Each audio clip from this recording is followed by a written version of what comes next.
السلام علیکم ویورز، ہمارے چینل پر خوش آمدید۔ یہ کیا بدتمیزی ہے؟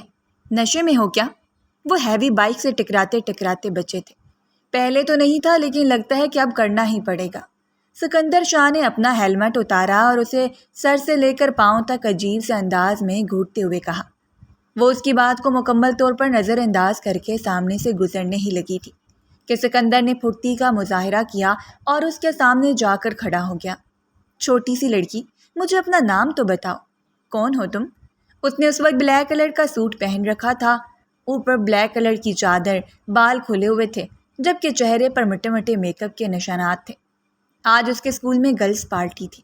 وہ اٹینڈ کر کے اسکول سے باہر نکلی۔ اس کا ارادہ ٹیکسی بک کروانے کا تھا، مگر اس سے پہلے ہی اسکول کی گلی میں ایک ہیوی بائک سے ٹکرا گئی۔ دیکھو مسٹر، مجھے تم سے بات کرنے میں کوئی دلچسپی نہیں ہے۔ بہتر یہ ہے کہ میرے راستے سے ہٹ جاؤ ورنہ میں تمہارا منہ توڑ ڈالوں گی۔ ارے دیکھو، مجھے غلط سمجھنے کی ضرورت نہیں ہے۔ مجھے واقعی تم بہت اچھی لگی ہو اور میں تم سے دوستی کرنا چاہتا ہوں۔ سکندر شاہ اس وقت یہ بات بھی نظر انداز کر چکا تھا کہ وہ ایک بائکنگ ریس میں پارٹیسپینٹ تھا اور اسے 5 بجے سے پہلے اپنی مطلوبہ جگہ پر پہنچنا تھا۔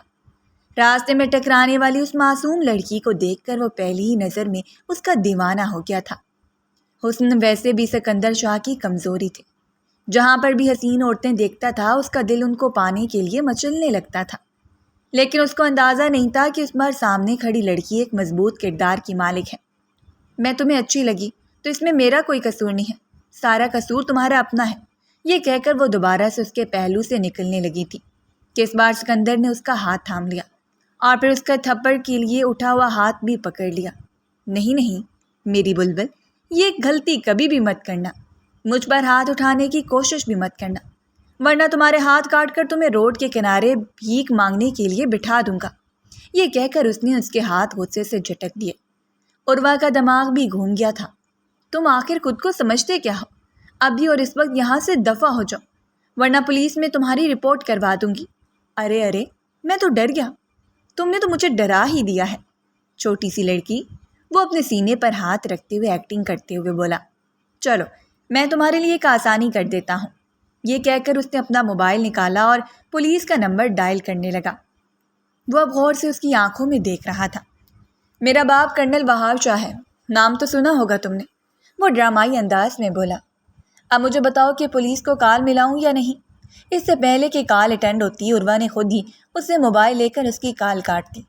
اچانک ہی سکندر شاہ کا موبائل دوبارہ سے بجنے لگا۔ اسکرین پر گرل فرینڈ نمبر 6 جگمگا رہا تھا۔ یہ دیکھ کر اس کے لبوں پر ایک پھیکی سی مسکراہٹ پھیل گئی۔ تمہاری چھٹی گرل فرینڈ تمہیں یاد کر رہی ہے، بہتر ہے کہ اسے جا کر وقت دو۔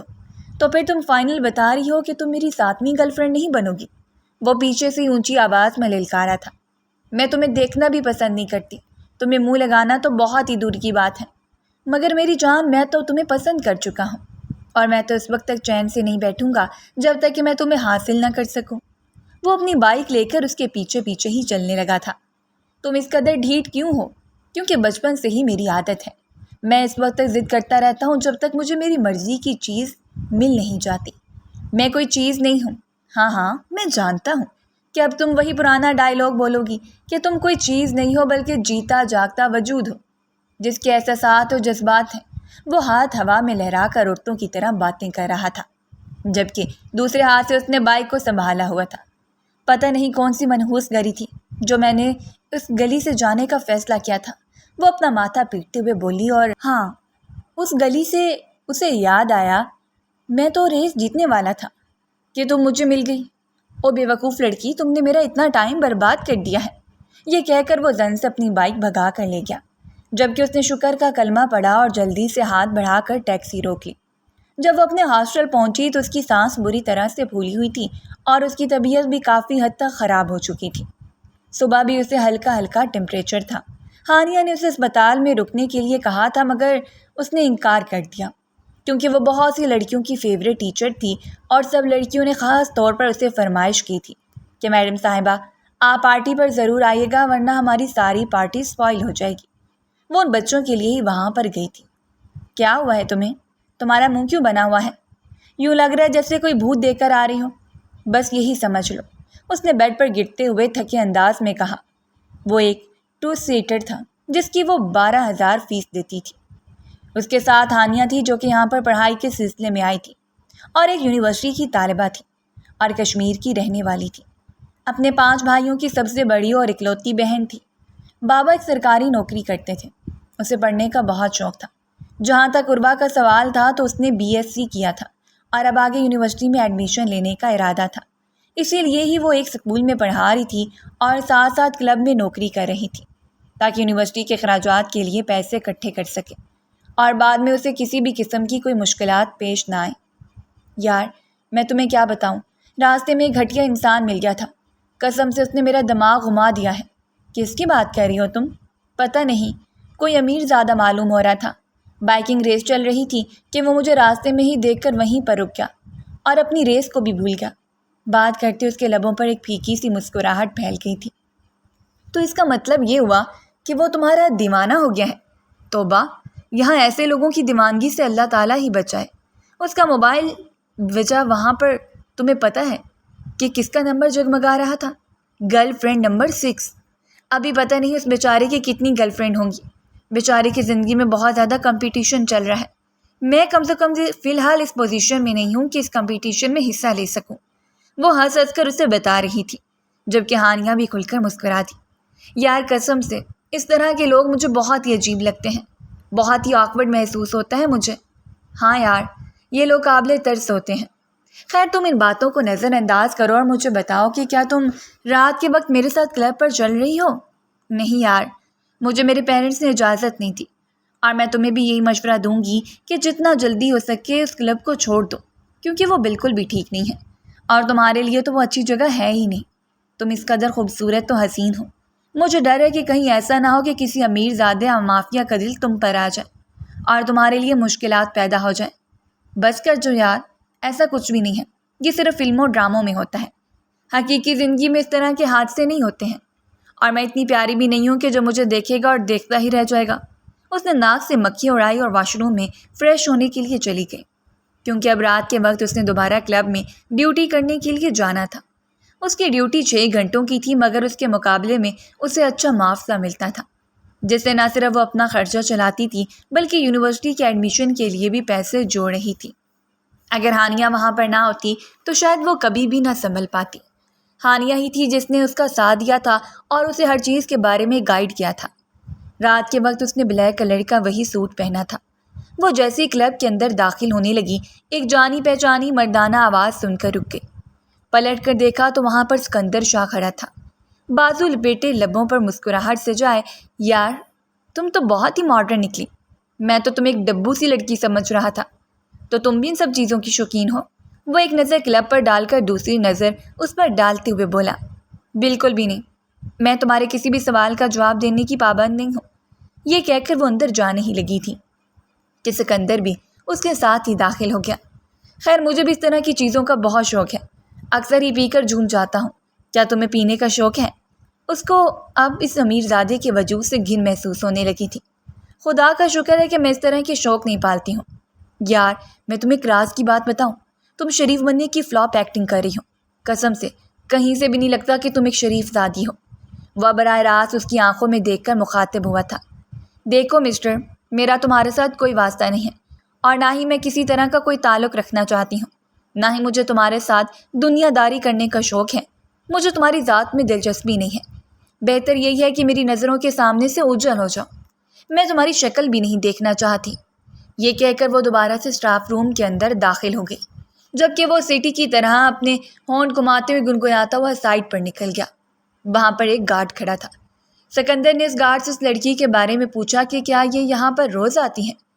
تو گارڈ نے اسے بتایا کہ یہ یہاں پر ویٹریس ہے۔ واو، پھر تو اس کو تنگ کرتے ہوئے بہت مزہ آئے گا۔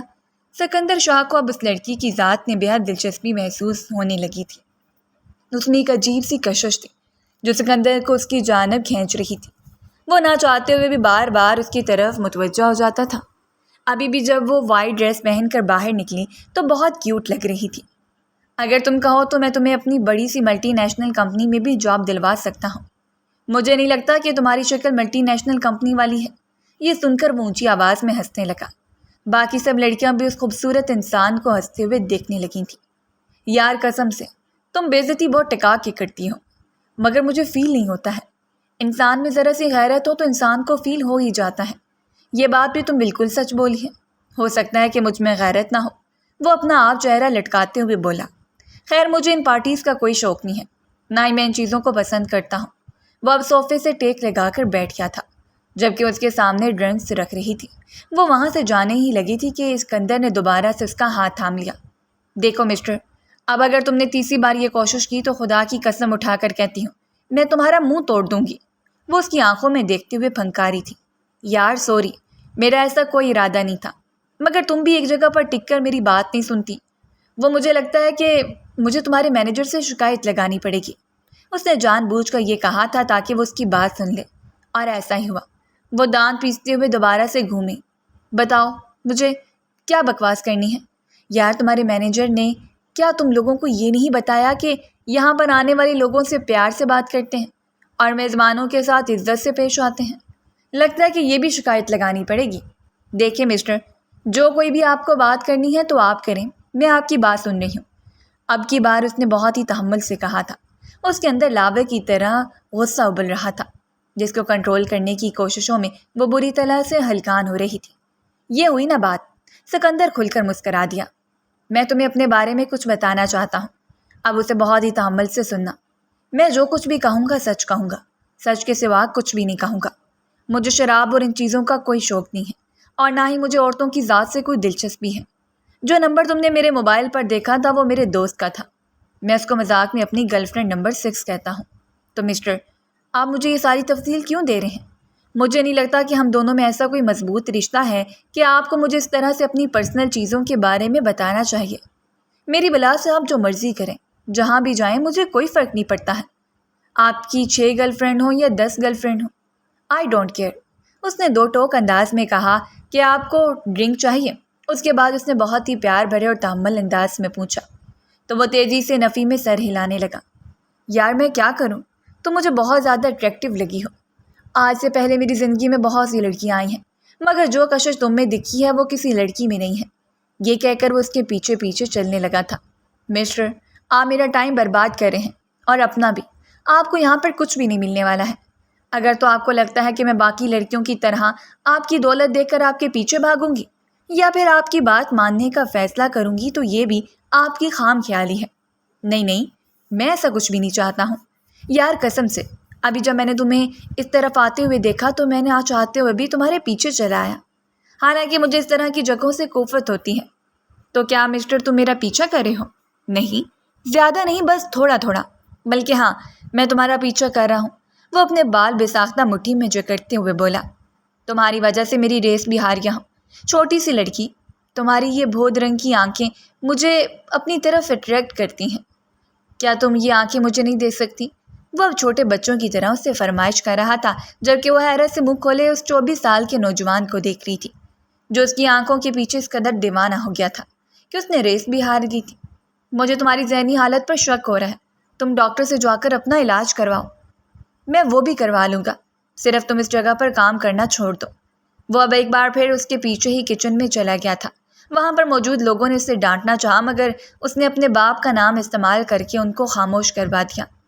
اور میں ایسا کیوں کروں؟ یہاں پر تو مجھے اچھے خاصے پیسے مل رہے ہیں، کیا تم ان پیسوں کے لیے اپنی عزت کھو دو گی؟ ایسی کوئی بات نہیں ہے، سب لوگ میری بہت عزت کرتے ہیں، یہ تمہاری خام خیالی ہے۔ ایک دن ایسا ہوگا کہ یہاں پر کوئی امیر زیادہ آئے گا اور وہ تمہارے باس کو پیسے دے کر تمہیں خرید لے گا۔ تم کچھ بھی نہیں کر پاؤ گے، تم نہ چاہتے ہوئے بھی بے بس ہو جاؤ گے۔ تو تم بھی تو ایسا کر سکتے ہو، تم کیوں نہیں میرے باس کو پیسے دے کر مجھے خریدتے؟ تم تو ویسے بھی میرے پیچھے پاگل ہو رہے ہو، وہ تلخ لہجے میں بولی۔ کیونکہ میں تمہاری عزت کرتا ہوں، اور میں نہیں جانتا کہ میں ایسا کیوں کر رہا ہوں۔ جب تک وہ وہاں پر کام کرتی رہی تب تک سکندر بھی صوفے پر ٹیک لگا کر بیٹھا رہا تھا۔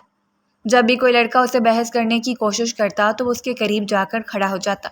وہ لڑکا سکندر کی باڈی دیکھ کر خاموش ہو جاتا اور جلدی سے سائڈ پر کھسک جاتا۔ جب وہ رات کے وقت باہر نکلی تو اس کے ساتھ ساتھ ہی باہر آیا۔ سردی کافی زیادہ ہو چکی تھی۔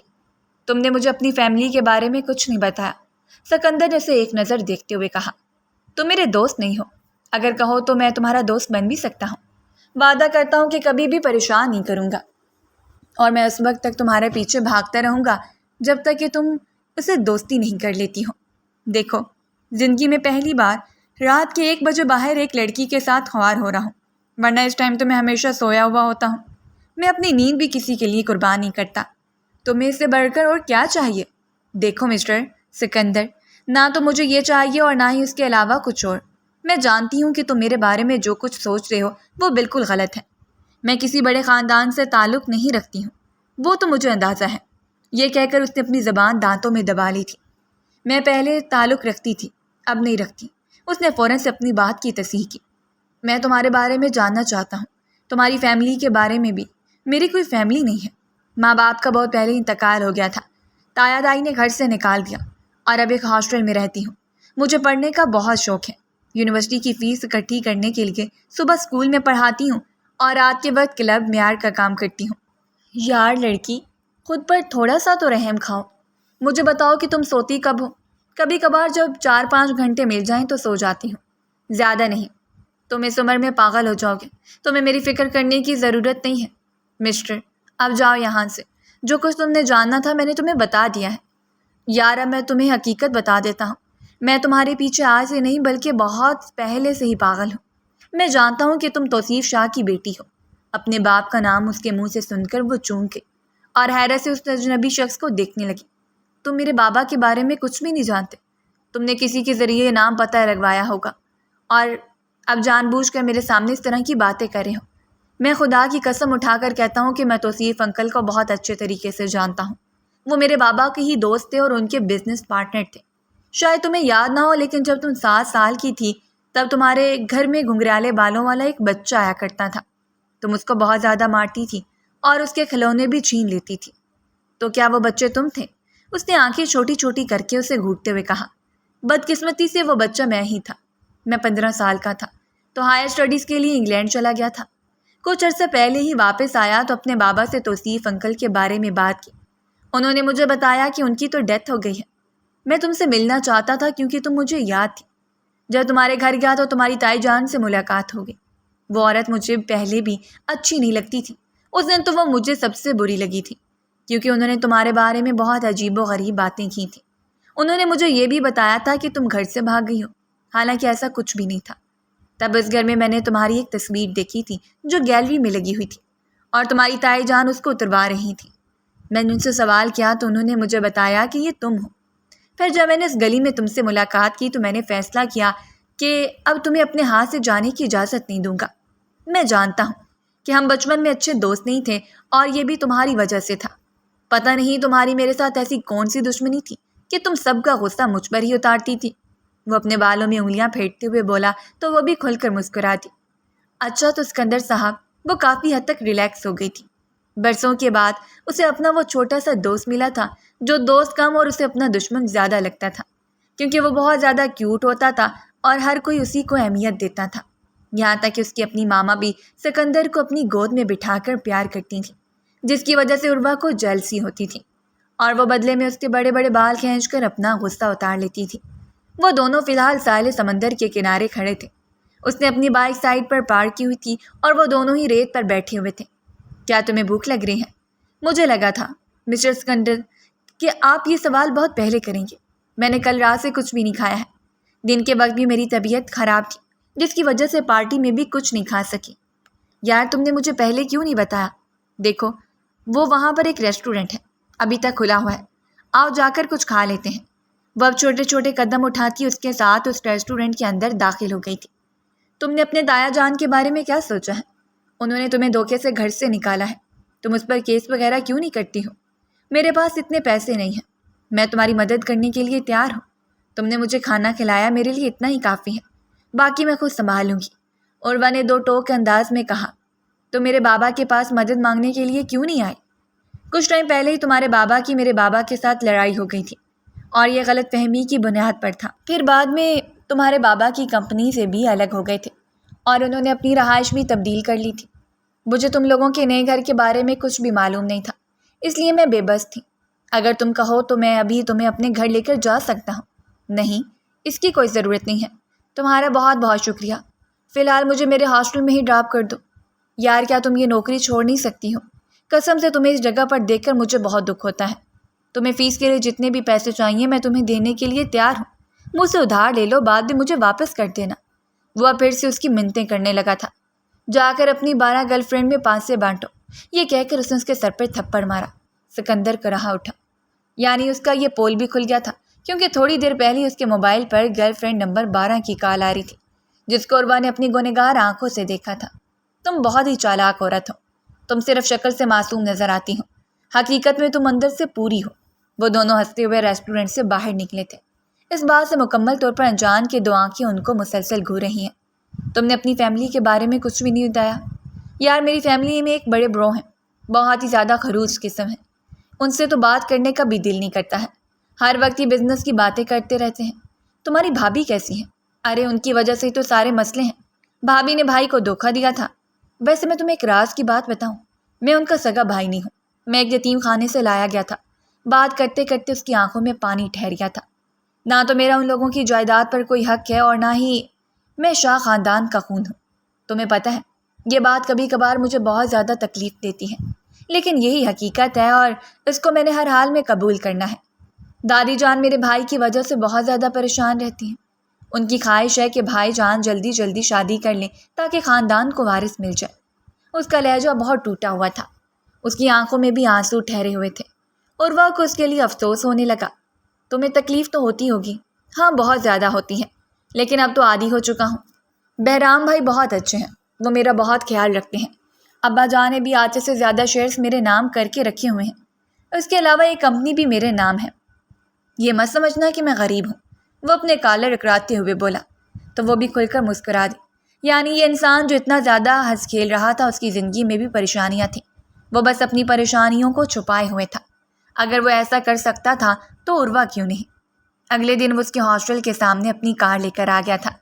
مجھے محسوس ہوا ہے کہ تمہیں بائک کی رائڈ پسند نہیں ہے، مجھے تمہارے ساتھ سفر کرنا ہی نہیں پسند، کیونکہ تم بہت زیادہ بولتے ہو، میرے سر میں درد ہونے لگتا ہے، اور ایک چھوٹی سی لڑکی میں تم سے معافی مانگتا ہوں، وعدہ کرتا ہوں کہ دوبارہ تمہاری اجازت کے بغیر منہ نہیں کھولوں گا۔ وہ اس کے ساتھ سکول آئی تھی، سب لوگ ہی اسے حیرانگی سے آنکھیں پھاڑے اس کی طرف دیکھ رہے تھے۔ بہت سی ٹیچرز نے اس سے سوال بھی کیا تھا کہ کیا یہ تمہارے فیانسے ہیں، مگر اس نے مناسب الفاظ میں انکار کر دیا۔ اس کی پرنسپل حد سے زیادہ خڑوس تھی، وہ ہر کسی کے کردار کے بارے میں بات کرتی تھی، مگر اب اس کو کسی بھی چیز سے کوئی فرق نہیں پڑتا تھا۔ دوسری طرف سکندر کی اس کے ساتھ بہت اچھی دوستی ہو گئی تھی، وہ اپنی ہر چھوٹی سی چھوٹی بات اس کو ہی جا کر بتاتا تھا۔ سکندر کو اپنی کلاس فیلو سے محبت بھی تھی، اور اس نے یہ بات جب عروہ کو بتائی تو اس کے دل کو کچھ ہوا۔ وہ اس انسان سے کچھ زیادہ ہی ایکسپیکٹ کرنے لگی تھی، اس کے نرم رویے کو وہ کچھ اور ہی نام دے بیٹھی تھی۔ دوسری طرف سکندر صرف اور صرف اس وجہ سے اس کی طرف متوجہ ہوا تھا کیونکہ وہ لڑکی بہت اچھی اور نرم دل کی مالک تھی۔ محبت تو اسے کسی اور سے تھی۔ عروہ نے اس دن اپنے آپ کو بہت ہی مشکل سے سنبھالا تھا۔ گھر آ کر وہ بہت زیادہ روئی تھی، اس میں اس کا بھی کوئی قصور نہیں تھا۔ ماں باپ کی وفات کے بعد پہلی بار کسی نے اس کو اس قدر اہمیت دی تھی، تو وہ خود کو ہواؤں میں اٹھتا ہوا محسوس کرنے لگی۔ سکندر بھی اب اس لڑکی کے پاس ہی رہنے لگا تھا، وہ اپنا زیادہ تر وقت اس کے ساتھ گزارتا تھا۔ اس دوران وہ عروہ کو بھی مکمل طور پر نظر انداز کر چکا تھا۔ پہلے وہ خود ہی اسے ملنے کے لیے آ جاتا تھا، مگر اب عروہ کو اسے کال کر کے بلانا پڑتا تھا۔ ایک دن وہ کلب میں کام کر رہی تھی، مگر وہ اپنے چہرے پر مسلسل کسی کی نظروں کی تپش محسوس کر رہی تھی۔ اس نے پیچھلا کلب چھوڑ دیا تھا اور اس نئی جگہ پر آ گئی تھی کیونکہ یہاں پر اسے اچھے خاصے پیسے مل رہے تھے، مگر اس کے وہم و گمان میں بھی نہیں تھا کہ یہ جگہ بہت بری ہوگی۔ اس نے فیصلہ کیا تھا کہ وہ کل سے نہیں آئے گی، مگر اس کا بھی کوئی فائدہ نہیں تھا۔ اس نے مسلسل محسوس ہونے والی تپش کے بعد نگاہیں اٹھا کر دیکھا تو تھوڑے ہی فاصلے پر ایک اجنبی نوجوان بیٹھا ہوا نظر آیا، جس کی آنکھیں مسلسل پینے کی وجہ سے لال ہو گئی تھیں، جبکہ چہرے پر ایک عجیب سی کمینگی پھیلی ہوئی تھی۔ اس نے ہاتھ کے اشارے سے عروہ کو اپنے پاس بلایا تو وہ جی جان سے لرز گئی۔ یوں تو وہ کسی سے بھی گھبراتی نہیں تھی اور بہت ہی کانفیڈنٹ تھی، لیکن آج اس کا سارا کانفیڈنس ہوا ہو گیا تھا۔ ایک لمحے کے لیے اس کے دل میں آیا کہ وہ سکندر کو کال کر کے بلا لے۔ اس کے نمبر پر میسج چھوڑا تو دوسری جانب سے ایموجیز کے ساتھ سکندر کا میسج موصول ہوا۔ فی الحال میں تمہاری بھابھی کے ساتھ ہوں، مجھے پریشان مت کرو۔ اس نے غصے سے موبائل ہی بند کر دیا تھا۔ ایکسکیوز می سر، کیا آپ کو کسی چیز کی ضرورت ہے؟ بہرام شاہ نے جلدی سے ہاں میں سر ہلایا اور اسے اپنے قریب آنے کے لیے کہا۔ وہ جھجکتے ہوئے اس کے تھوڑے سے قریب گئی تو اس کے کانوں میں جھکتے ہوئے بولا، مجھے تمہاری ضرورت ہے۔ شرم اور ذلت کے احساس سے اس کا چہرہ لال ہو گیا تھا۔ بہرام نے اسے دوبارہ سے سوال کیا، مجھے بتاؤ کہ تم ایک رات کے کتنے پیسے لوگے؟ سر، آپ جیسا سمجھ رہے ہیں ویسا کچھ بھی نہیں ہے، میں ایسی ویسی لڑکی نہیں ہوں، اس نے دانت پیستے ہوئے غصے سے کہا۔ ارے تمہیں تو غصہ بھی آتا ہے، وہ اس کا مذاق اڑاتے بولا اور لڑکھڑاتے ہوئے اپنی جگہ پر اٹھ کھڑا ہوا۔ اپنے آپ کو سنبھالنے کی کوشش کی۔ میں تم سے آخری بار پوچھ رہا ہوں تم کتنے پیسے لوگے، کیونکہ اس کے بعد میں تم سے سوال نہیں کروں گا بلکہ تمہیں اپنے ساتھ لے کر جاؤں گا۔ میں آپ کی ملکیت نہیں ہوں تو میری ملکیت بن سکتی ہوں اگر میں تمہارے باس سے بات کر لوں۔ آپ ایسا کچھ بھی نہیں کریں گے۔ وہ بری طرح سے ڈر گئے۔ اس سے پہلے کہ وہاں سے بھاگنے کی کوشش کرتی، بہرام نے دوبارہ سے اس کے بازو پکڑ لیا اور اس کو گھسیٹتے ہوئے باہر لے جانے لگا۔ وہ چیخ چلا رہی تھی مگر شور میں اس کی آواز مکمل طور پر دب گئی تھی۔ بہرام نے وہاں کے مینیجر کے ہاتھ میں ایک موٹی رقم رکھی تو وہ اس کا شکریہ ادا کرنے لگا اور اس کے ساتھ ہی اس نے اس لڑکی کو بھی وہاں سے لے جانے کا اشارہ کر دیا۔ وہ سمجھ نہیں پا رہی تھی کہ یہ کیا ہو رہا ہے۔ قسمت اس کے ساتھ کس طرح کا کھیل کھیل رہی تھی۔ سکندر اسے ٹھیک کہتا تھا، کاش وہ سکندر کی بات مان لیتی اور یہاں پر کام نہ کرتی، مگر ہاں یہ پچھتاوا۔ وہ اسے گھسیٹتا ہوا اپنی گاڑی میں لے کر گیا، اسے زبردستی گاڑی میں دھکا دے دیا۔ مجھے تم پسند آ گئی ہو، میری نظر تم پر ہی ٹک گئی ہے، اب جب تک کہ میں تمہیں حاصل نہیں کر لیتا تب تک میرے دل کو سکون نہیں ملے گا، وہ اپنے سینے کو مسلتے ہوئے بولا تھا۔ ویسے تو مجھے عورت ذات سے شدید نفرت ہے، لیکن عورت ذات بہت بے وفا ہوتی ہے، لیکن کبھی کبھی استعمال کرنے میں کوئی حرج نہیں ہے۔ یہ کہہ کر وہ کھل کر مسکرا دیا تھا۔ اس نے موبائل نکال کر سکندر کا نمبر ڈائل کرنا چاہا مگر بہرام شاہ نے اس کے ہاتھ سے موبائل لے کر کھڑکی سے باہر پھینک دیا تھا۔ نہیں چھوٹی گڑیا، تمہیں اس چیز کی بالکل بھی اجازت نہیں ہے، میرے ساتھ یہ چالاکی بالکل بھی نہ کرنا۔ گاڑی میں اس نے ایک نظر دوبارہ سے اس سہمی ہوئی لڑکی پر ڈالی جو کہ ایک شریف گھرانے سے ہی لگتی تھی لیکن مجبوریوں کی ماری ہوئی تھی۔ بہرام کا نشہ بہت جلدی اتر جاتا تھا۔ گھر پہنچتے ہی وہ بھی اب مکمل طور پر اپنے ہوش میں آ چکا تھا۔ اس نے ایک نظر اس چھوٹی سی لڑکی پر ڈالی۔ میں جانتا ہوں کہ تم بہت مجبور ہو اور میں تمہاری ہر طرح سے مدد کرنے کے لیے تیار ہوں، مگر تمہیں میری ایک چھوٹی سی بات ماننی ہوگی۔ انکار کا تو کوئی جواز ہی پیدا نہیں ہوتا ہے، وہ اس کی آنکھوں میں دیکھتے ہوئے خونخوار لہجے میں بولا۔ تم مجھے وارث دو گی جو کہ میرے بعد میری گدی کو سنبھالے گا، میری دادی جان کی بڑی خواہش ہے۔ یہ بات سنتی اس کے ذہن میں سکندر کے جملے گونجنے لگے۔ اس نے بے ساختہ بہرام سے سوال کیا کہ آپ کا نام کیا ہے؟ میرا نام جان کر تم کیا کرو گی؟ اس نے لاپرواہی سے کہا۔ ہو سکتا ہے کہ میں آپ کو پہلے سے ہی جانتی ہوں۔ نہیں، ایسا نہیں ہے، ہمارے خاندان کی عورتیں بہت ہی شریف ہیں اور جن خاندانوں سے میرا واسطہ ہے وہ بھی عزت دار ہیں، کوئی بھی کلب میں کام نہیں کرتا ہے۔ میں توصیف شاہ کی بیٹی ہوں، اس نے کانپتی ہوئی آواز میں کہا۔ تو اس کی بات سن کر ایک لمحے کے لیے وہ چونک گیا۔ دوبارہ سے کہو، تم نے کیا کہا؟ میں توصیف شاہ کی بیٹی ہوں، وہی انسان جس نے میرے باپ کو بزنس میں دھوکہ دیا تھا، بہرام نے کاٹدار لہجے میں کہا تو وہ جی جان سے لرز گئی۔ نہیں، ایسا کچھ بھی نہیں ہے، ایک چھوٹی سی مس انڈرسٹینڈنگ ہو گئی تھی، میں نے سکندر کو سب کچھ کلیئر کر دیا تھا۔ یہ سن کر اب وہ اونچی اونچی آواز میں ہنسنے لگا۔ تو تمہیں کیا لگتا ہے کہ تم ان لوگوں کے نام لے کر اپنے آپ کو بچا لو گی؟ تو یہ تمہاری سب سے بڑی غلط فہمی ہے۔ جہاں تک سکندر کا سوال ہے تو بابا جان نے اسے بہت پہلے سے ہی گھر سے باہر نکال دیا تھا، نہ تو ان کا سگا بیٹا تھا اور نہ ہی وہ اس قابل تھا کہ وہ اس کی مدد کرتے۔ وہ ایک فراڈی انسان تھا جس نے بابا کی کمپنی کو بیچنے کی کوشش کی تھی۔ میں نہیں جانتا کہ سکندر نے تمہیں کیا بتایا ہے، مگر حقیقت یہ ہے کہ اب ہمارے خاندان کا اس ذلیل انسان کے ساتھ کوئی رشتہ نہیں ہے۔ جو کچھ تمہارے بابا نے میرے بابا کے ساتھ کیا ہے اب اس کا حساب تمہیں دینا پڑے گا۔ تمہیں بہرحال میں مجھ سے نکاح کرنا ہوگا، اپنے آپ کو ذہنی طور پر تیار کر لو، تمہارے پاس صرف ایک رات کا وقت ہے۔ وہ اپنی بات مکمل کر کے وہاں سے جا چکا تھا، جبکہ اس کے جانے کے بعد وہی زمین پر بیٹھ گئی اور پھوٹ پھوٹ کر رونے لگی۔ اب تو اسے یقین ہو گیا تھا کہ اس کی زندگی میں کچھ بھی اچھا نہیں ہونے والا ہے، اور اگر وہ کچھ اچھا کرنے کی کوشش کرتی بھی ہے تو بری طرح سے ناکام ہو جاتی ہے۔ پہلے سکندر اور پھر اب یہ بہرام اس کا سر چکرا کر رہ گیا تھا۔ اگلے دن بہرام نے وہاں پر اپنے کچھ دوستوں کو بلا لیا اور ان کی موجودگی میں اس چھوٹی سی لڑکی سے نکاح کر لیا۔ وہ اس کی بیوی بن چکی تھی اور اس کے پہلو میں بڑے حق کے ساتھ بیٹھی ہوئی تھی۔ میں تمہیں اپنے گھر لے کر جاؤں گا، اپنی ماما بابا سے ملواؤں گا اور دادو جان سے بھی ملاقات کرواؤں گا، اس وجہ سے نہیں کہ میں تمہیں عزت دینے والا ہوں یا پھر تمہیں اپنی بیوی کا درجہ دینے والا ہوں، یہ سب کچھ میں اس وجہ سے کروں گا تاکہ میری دادی جان تھوڑی سی پرسکون ہو جائے۔ ضروری نہیں ہے کہ ساری عورتیں ہی بے وفا ہوں۔ اگر آپ کی پہلی بیوی نے آپ کو دھوکہ دیا ہے تو ضروری نہیں کہ دوسری عورت بھی۔ پلیز یہ باتیں کر کے میرا دماغ مزید خراب مت کرو۔ تمہیں میں نے فضول باتیں کرنے کے لیے اجازت نہیں دی۔ چھوٹی سی لڑکی۔ حقیقت تو یہ تھی کہ بہرام صاحب کو لڑکی پسند آ گئی تھی، مگر وہ اس بات کا اظہار نہیں کرنا چاہتا تھا۔ رات کے وقت جب وہ اپنے کمرے میں داخل ہوا تو وہ خاموشی سے بیٹھی فرش کو گھور رہی تھی۔ وہ اس کی اپنی دادی جان سے ملاقات کروا چکا تھا، اور اس کی خوش قسمتی یہ تھی کہ سب لوگ ہی اسے پہچان چکے تھے کہ وہ توصیف شاہ کی بیٹی ہے۔ بہرام کے والد نے اسے پیار سے اپنے گلے سے لگایا تھا اور اس کے سر پر ہاتھ رکھا تھا۔ اس کی ساس بھی اس سے بہت ہی محبت سے ملی تھی۔ یہ کانٹریکٹ میرج کب تک رہے گی؟ اس نے بہرام کی آنکھوں میں دیکھتے ہوئے کہا۔ جب تک کہ میرا بچہ اس دنیا میں نہیں آ جاتا ہے، وہ نارمل سے انداز میں بولا تھا۔ تو کیا تب تک مجھے آپ کے پاس ہی رہنا پڑے گا؟ جی بالکل ایسا ہی ہے، وہ برے برے منہ بنانے لگی۔ اس کے بدلے میں آپ میرا امریکہ کا ویزا لگوائیں گے اور وہاں کی بڑی سی یونیورسٹی میں مجھے ایڈمیشن لے کر دیں گے۔ کچھ شیئرز بھی آپ کو میرے نام کرنے ہوں گے، اور میرے تایا جان سے وہ ساری جائیداد بھی مجھے واپس لے کر دیں گے۔ وہ جو بولنے پر آئی تھی تو خاموش ہونے کا نام ہی نہیں لے رہی تھی۔ چونکہ اب وہ اس کے نکاح میں آ چکی تھی اور اب اس کی مدد کرنے کا فیصلہ کر چکے تھے، تو اس کا بھی حق بنتا تھا کہ بدلے میں کچھ لیتی۔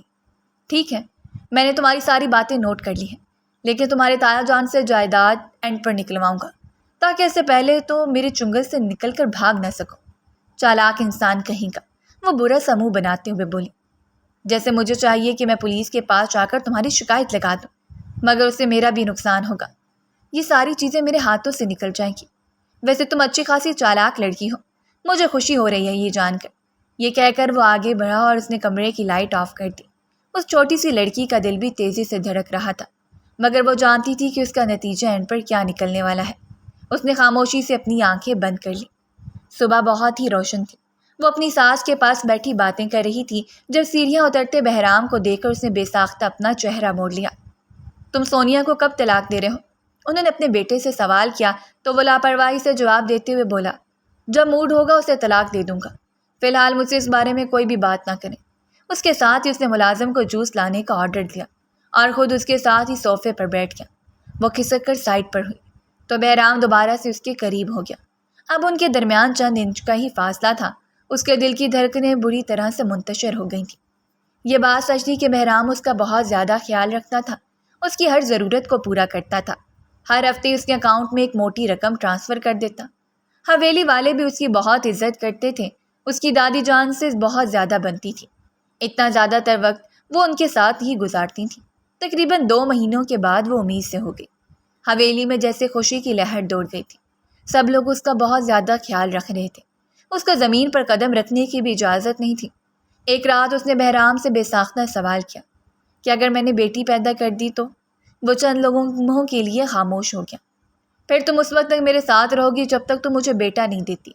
لیکن ہم لوگوں میں ایسی کوئی بھی ڈیل نہیں ہوئی تھی، اس نے گھوٹتے ہوئے اور چیختے ہوئے کہا، کیونکہ اگلے سال وہ امریکہ جانے کا ارادہ رکھتی تھی۔ وہ کیسے اس کی یہ بات مان سکتی تھی؟ تو پھر میری چھوٹی سی جان، اللہ تعالیٰ سے دعا کرو کہ وہ تمہیں ایک بیٹا عطا فرمائے۔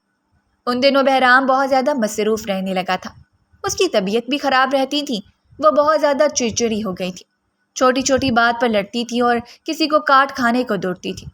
اس دوران سکندر نے بھی اپنے بابا جان سے معافی مانگ لی تھی اور دوبارہ سے حویلی آ گیا تھا۔ اس چھوٹی سی لڑکی کو وہاں پر دیکھ کر وہ حیران رہ گیا۔ مجھے یقین نہیں آ رہا کہ تم نے میرے خلوص بھائی سے شادی کر لی ہے۔ ویسے وہ تمہیں ملا کہاں پر تھا؟ وہ دونوں اس وقت لان میں کھڑے تھے۔ سکندر نے اس سے سوال کیا تو وہ اس کی بات کے جواب دیے بغیر ہی غصے سے وہاں سے چلی گئی۔ سکندر نے بھی کندھے اچکا دیے تھے۔ ایک وقت تھا جب دونوں اچھے دوست تھے، مگر اب وہ اس کی شکل بھی نہیں دیکھنا چاہتی تھی۔ جب وہ کمرے میں گئی تو بہرام سخت لہجے میں بولا، سکندر کے ساتھ فری مت ہوا کرو، مجھے تمہارا اس کے ساتھ اٹھنا بیٹھنا پسند نہیں ہے۔ میرا آپ کے ساتھ ایسا کوئی بھی کنیکشن نہیں ہے کہ آپ جیلس ہو۔ میں جیلس نہیں ہو رہا ہوں۔ تم فی الحال میرے نکاح میں ہو، میری بیوی ہو۔ میں نہیں چاہتا کہ میری بیوی غیر مردوں کا دل بہلائے۔ خدا کا واسطہ ہے کہ بولنے سے پہلے سوچ لیا کریں۔ میں اس کا دل بہلانے کے لیے اس کے پاس نہیں جاتی ہوں۔ جس طرح سے تم مجھ سے باتیں کر رہی ہو مجھے تو ویسا ہی لگ رہا تھا۔ وہ غصے سے پاؤں پٹکتی ہوئی ایک بار پھر سے کمرے سے باہر نکل گئی تھی۔ اس کی ڈیلیوری کے دن قریب آ رہے تھے۔ اس کی طبیعت بھی بہت زیادہ خراب رہنے لگی تھی، اور پھر وہ وقت بیان پر پہنچا جب ہسپتال میں بے چینی سے وہ چکر کاٹ رہا تھا۔ حویلی والے بھی کوریڈور میں ہی کھڑے تھے جب بچے کی رونے کی آواز سنائی دی اور ڈاکٹر نے آ کر بہرام صاحب کو خوشخبری دی کہ مبارک کو بیٹا پیدا ہوا ہے۔ اس کا دل خوشی سے جھوم اٹھا تھا، مگر اس کے ساتھ ہی اس کو ایک اور نیا دھڑکا لگا تھا۔ وہ تھا اس لڑکی کے دور ہونے کا۔ اس کی اپنی پہلی بیوی سے نہیں بن سکی تھی کیونکہ وہ حد سے زیادہ عیاش طبیعت کی مالک تھی۔ پھر اس نے اپنا ایبارشن بھی کروا دیا تھا۔ وہ اس طرح کی عورتوں سے نفرت کرتا تھا، لیکن جب اس نے عروہ کے ساتھ وقت گزارا تو اسے بالکل مختلف لگی۔ وہ چھوٹی سی لڑکی صاف دل کی مالک تھی، بہت اچھی تھی اور بے لوث محبت کرنے والی تھی۔ وہ کیسے اس چھوٹی سی لڑکی کو اپنے ہاتھوں سے نکلنے کی اجازت دے سکتا تھا؟ اتنی مشکل سے تو اسے اتنا اچھا ہمسفر ملا تھا، وہ کیسے اس کو گنوا سکتا تھا؟ عروہ کا دل بھی بہت زیادہ دکھا ہوا تھا۔ جس بچے کو اس نے 9 مہینے اپنی کوکھ میں رکھا، اس کو کسی اور کے حوالے کرنا اور زندگی بھر اس کی شکل نہ دیکھنا بہت مشکل کام تھا، مگر چونکہ اس نے کانٹریکٹ سائن کیا تھا اس لیے یہ کام تو کرنا ہی تھا۔ تقریباً 1 مہینے تک وہ اپنے بیٹے کے ساتھ رہی۔ اس دوران بہرام بھی اس کا مکمل ساتھ دیتا تھا۔ آدھی رات وہ سوتی تھی اور پھر جا کر بچے کو سنبھالتی تھی۔ ان دونوں نے ڈیوٹیز لگائی ہوئی تھیں، وہ اس کا ہر قدم پہ ساتھ دے رہا تھا۔ 1 مہینے کے بعد جب اس نے امریکہ جانے کی بات کی تو بہرام نے 2 ٹوک انداز میں انکار کر دیا۔ کوئی کہیں بھی نہیں جا رہا ہے، آپ نے تو کہا تھا۔ ہاں میں نے تب بکواس کی تھی، میرا دماغ خراب ہو گیا تھا۔ سچ تو یہ تھا کہ تم مجھے پسند آ گئی تھی اور مجھے اپنے دل کے بے حد قریب لگی تھی۔ میں تمہیں حاصل کرنا چاہتا تھا، لیکن پھر بعد میں نے اپنا ارادہ ملتوی کر دیا اور تمہیں اپنے نکاح میں لے لیا۔ وقت گزرنے کے ساتھ ساتھ تم میرے دل میں جگہ بناتی گئی اور اب بیٹے کی پیدائش کے بعد تو میرے دل کی ملکہ بن گئی ہو۔ وہ اپنے کانوں پر یقین ہی نہیں کر پا رہی تھی کہ آپ کو مجھ سے محبت ہو گئی ہے۔ ہاں مجھے یعنی بہرام شاہ کو تم سے محبت ہو گئی ہے اور میں تمہیں ہمیشہ اپنے پہلو میں دیکھنا چاہتا ہوں، میں تمہیں نہیں کھو سکتا۔ یہ کہہ کر اس نے پیار سے عروہ کے ماتھے پر بوسہ دیا۔ وہ کھل کر مسکرا دی۔ اس کے بعد بہرام نے اس کے تایا سے اس کی جائیداد بھی لے کر اس کے حوالے کر دی تھی۔ وہ دونوں ہی ایک دوسرے کا ساتھ پا کر بہت خوش تھے۔ ایک کو محبت چاہیے تھی تو دوسرے کو وفا، وہ ایک پرفیکٹ میچ تھے۔ بہرام نے اپنی پہلی بیوی کو طلاق دے دی تھی اور یہ کام اس نے اسی دن ہی کیا تھا جس دن اس نے عروہ سے نکاح کیا تھا۔ اپنے ماما بابا کے ایکسیڈنٹ کے بعد عروہ کو لگا تھا کہ اب دنیا والے اسے رون ڈالیں گے، مگر بہرام نے اسے سنبھال لیا۔ اگر آپ کو ہماری کہانیاں پسند آ رہی ہیں تو ہمارے چینل کو سبسکرائب کیجیے، ویڈیوز پر کمنٹ کیجیے اور شیئر کیجیے۔ شکریہ۔